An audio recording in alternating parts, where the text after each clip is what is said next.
সালারের হাত ধরে প্রভাসের কেরিয়ারের শেষ রক্ষেটা কি হলো নাকি হলো না? প্রথম দিনের শেষে শাহরুখের ডাঙ্কি আর প্রভাসের সালার এখন বক্স অফিসে এসে কে কোথায় দাঁড়িয়ে সবই জানাচ্ছি এই ভিডিওতে।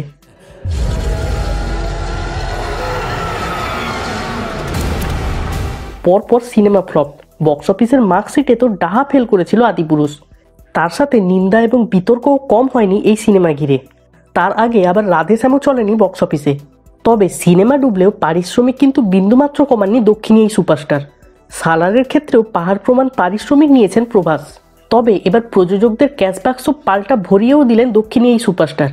সালারের হাত ধরেই দাপুটে প্রত্যাবর্তন বাহুবলী তারকার। এমনকি 2 গোল দিয়ে হারালেন শাহরুখ খানের ডাঙ্কিকেও। বলিউড বনাম দক্ষিণ ইন্ডাস্ট্রি, বক্স অফিসের সমীকরণ বরাবরই চিন্তায় ফেলেছে সিনে বাণিজ্য বিশ্লেষকদের।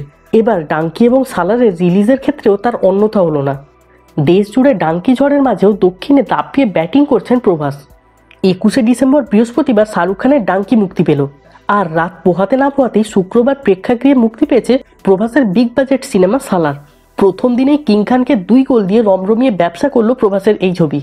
বক্স অফিসের হিসেব বলছে গোটা দেশে প্রথম দিনে ডাঙ্কি ব্যবসা করেছে প্রায় 35 কোটি টাকা।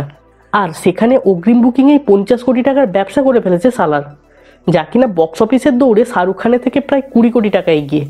অগ্রিম বুকিংয়েই অন্ধ্রপ্রদেশের সালারের কালেকশন 13.22 কোটি, তেলেঙ্গানায় 17.35 কোটি এবং হিন্দি বলয়ে 5 কোটি টাকার উপর। এখন তোমরাই বলো, শাহরুখের ডাঙ্কি নাকি প্রভাসের সালার, কোন ছবিটা তোমাদের সবচেয়ে বেশি ভালো লেগেছে? তার সাথে বক্স অফিসে দৌড়ে কে কতদূর এগোবে বলে মনে হয় কমেন্ট করে সেটাও আমাকে জানিও।